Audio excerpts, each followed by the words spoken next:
ànd seeg ñi mu si war a àndal yëpp li ma gis si moom en terme de qualité gis que si moom en terme de volonté et d'engagement gis que si moom en terme de patriotisme am naa yaakaar ni Bassirou Diomaye Diakhar Faye est une bonne nouvelle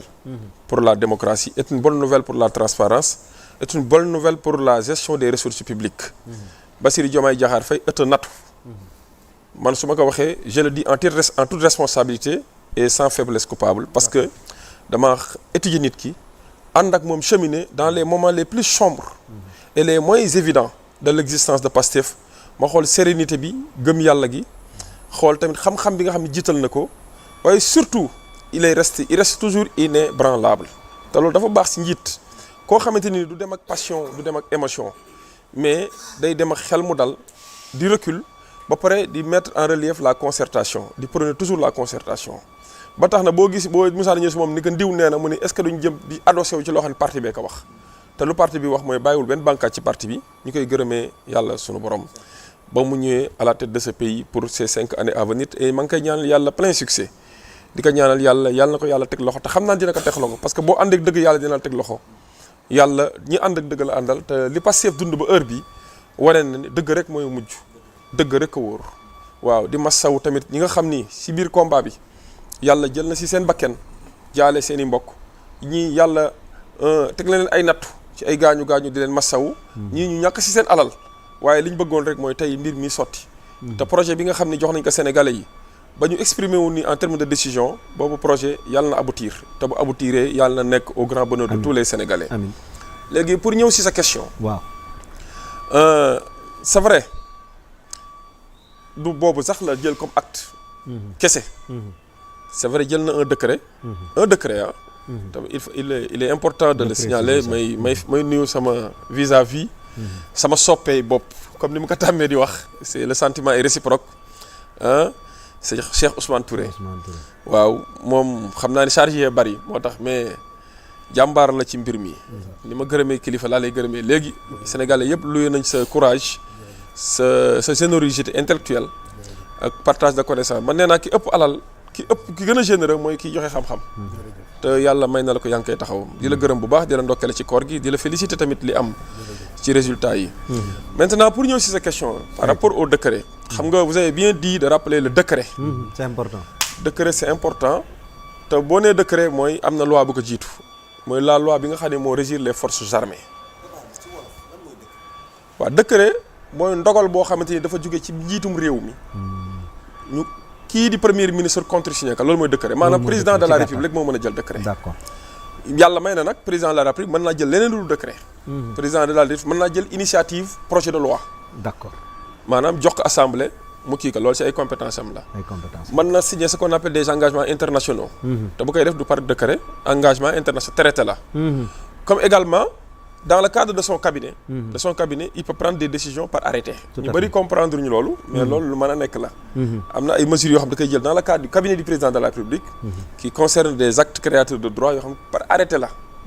bariwul nag li muy feeñ parce que décret rek moo gën a siiw mais booy xool décret yi lu ci ëpp c'est des décrets yenn yi pour ay yi créer des droits individuels maanaam yi nga xam ay nomination xam nga ay nomination wala yenn yi pour légiférer dans un sens bien déterminé te conformément à la constitution moom am na boobu pour légiférer parce que am na domaine yoo xam tey jii décret mënu ko légiférer mënu ko régir lu mel ni les lois pénales de fond les lois pénales de forme loolu il faut assemblée nationale rek moo ci mën a wax te loolu compétence bien déterminée la ay attribution la yoo xam dañ ko jox assemblée yi jox président de la république mais ci gàttal daal décret mooy li nga xam ne président de la république mën na ko jël am na sañ-sañ bi te moom rek moo am sañ-sañ bi ba bu ko jëlee ba pare le premier ministre moo koy contresigner loolu nag mën na aju si tabb nit mën na aju si ñu appliquer loi comme mën na aju si tamit mu régir benn domaine parce que am na si domaine yu bari yoo xam ne décret la moo ko kii du loi voilà pour mu leeral un peu mais boo gisee ma ñëw ci décret bi parce que avant le décret il y a une loi bien sûr décret mën na tebbi lu décret tabb parallélisme des formes lu loi tabb loi moo ko mën a jindi mais lu décret tabb décret mën na ko jël loolu mooy parallélisme des formes kon moo tax d'ailleurs bu la décret nommé ñu dem ba sa biir décret dàq la jël décret teg fa. voilà décret tamit mën naa jël ñu régir benn domaine bien particulier ñu dem ba sa biir mu am ay modification ay nouvelle adaptation yi ñu war a def décret ñëwaat ñu naan décret portant modification ou portant voilà voilà abrogation wala retrait voilà c'est ça mais boo gisee ma ni vous avez bien parlé de décret c'est parce que effectivement il y a une loi sur laquelle ce décret s'est adossé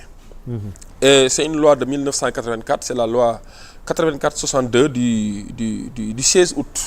du 16 août 1984 portant organisation générale des forces armées des forces armées te da ciy baax ñu wax lan mooy forces armées ñu bëri dañoo yaakaar forces armées rek mooy militaires yi nekk ci caserne yi voilà wala nekk ci frontières yi déedéet voilà xam nga forces armées dafa composé wu à 3 niveaux ban ci ñetti niveau benn bi présidence de la république la nekk benn bi ministère des forces armées la nekk benn bi nag moo nekk ci gendarmerie yeeg caserne yi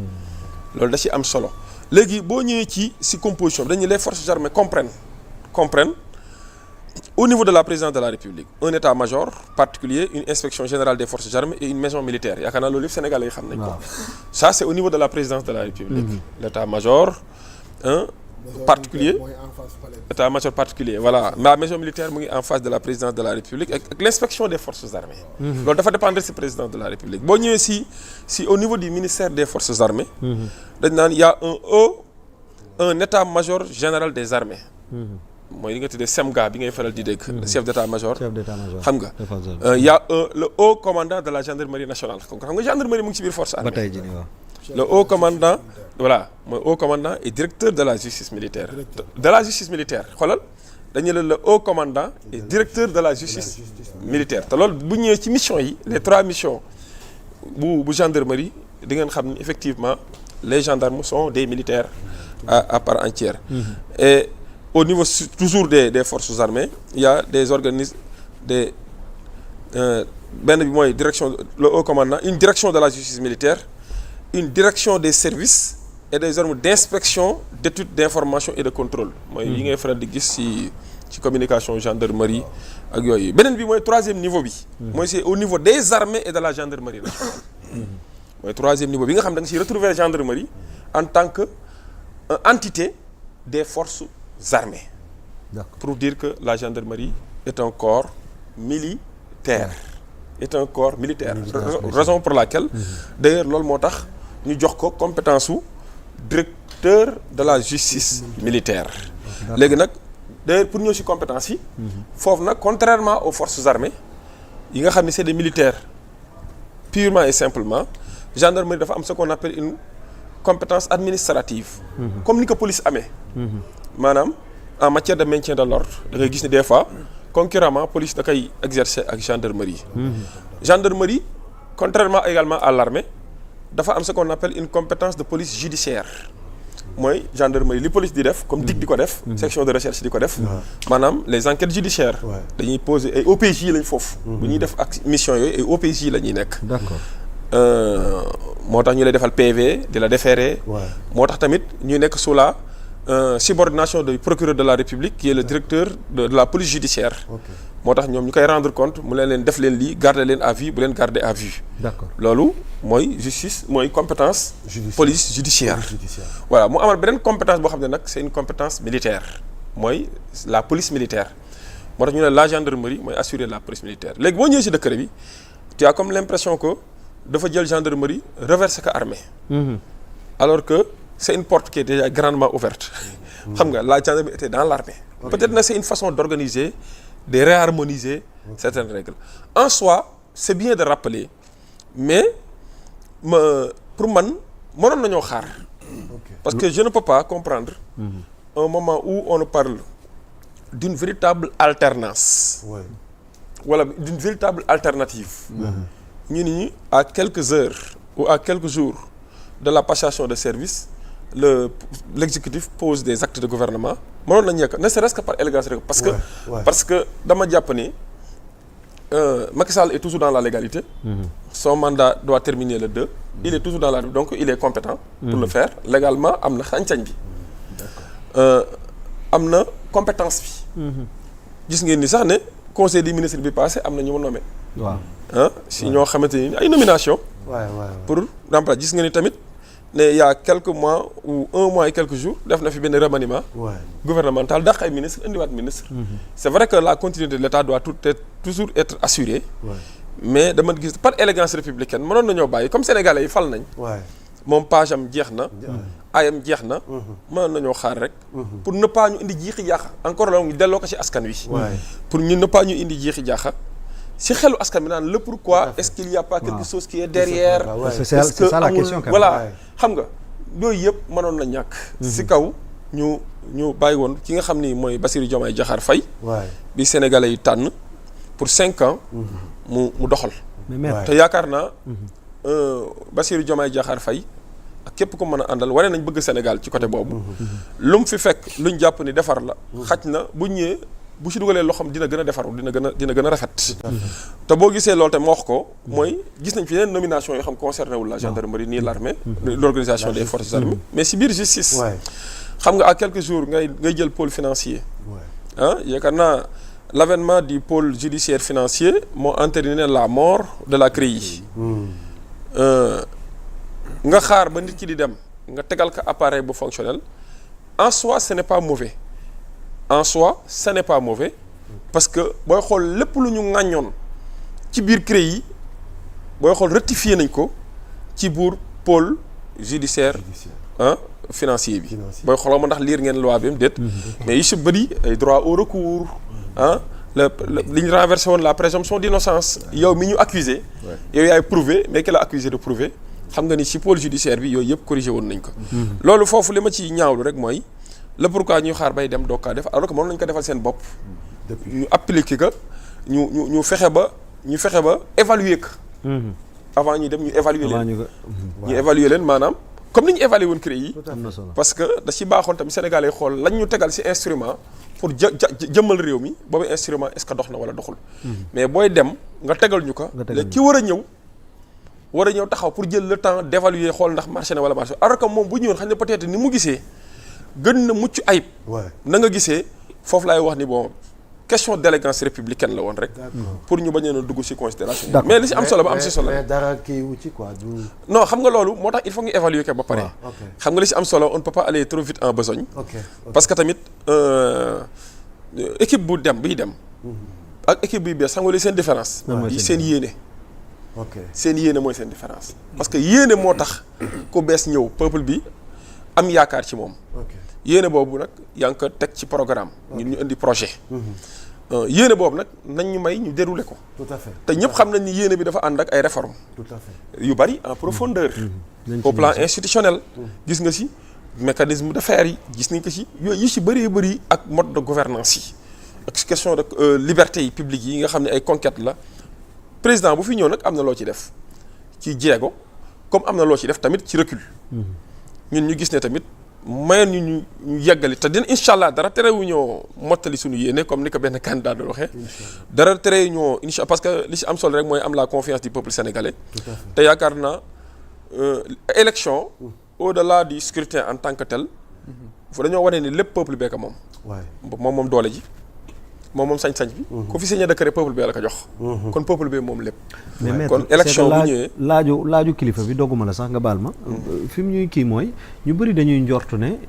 am na lu nekk ci ginnaaw moo tax ñu yaakaar ne ndax day am ay implications budgétaires ak politique mooy décision bi mu jël donc ci réew mi waaw xam nga lu mel luy créer institution di impliquer ay nomination day am ay implications budgétaires waaw moom laa wax léegi ne leen même bu fekkoon ñun suñuy réforme yi ñu proposé bu ñëwee day concerner loolu ñun dinañ ñu ko defee ci anam bi nga xam ne ñun sentir ni moom lañ koy defee ba lu ci am ci implication budgétaire ñu dina xam fan la ñuy jëlee xaalis boobu pour def ko foofu mais boo ñëwee mettre ñu devant le fait accompli dans ce cas on sera obligé ñun tamit bu ñëwee prendre nos responsabilités sur ce point précis tamit réajuster moom laa tax exercice boobu mënoon nañu see bañ a fekk moom na see bañ a fekk nguur googu maanaam mu ngi mel ni tey jii rek exemple bu ndaw yow nga dem ba jour bi ngay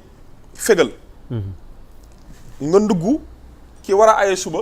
nga nduggal ko loo xam te ni moom nam la togg loolu merci beaucoup noonu lañ koy mën a firi waaw loolu la waaw mooy jour bi ngay fégal yow yaa ngi aye nga juróomi fan altine ba àjjuma looy ndugg samedi. boo nduggee ndugg samedi yaa ngi obligé boo nduggee maafe kee ñëw ne ceebu jën laa bëggoon a togg xam nga loolu mooy. xel dina ci tey bon xel dina ci tey wala di nga fexe ba maafe bi du nekk maafe dina nekk benn suppa kànja. wala nekk pour wax la. à moins que kii waaj a aye ne la comme yaay dem marché tey. pour sa nduggal ma voilà sant la nga def ko. sant la nga def ko. waaw te xam nga lu tax may wax foofu. comme gis nañ ni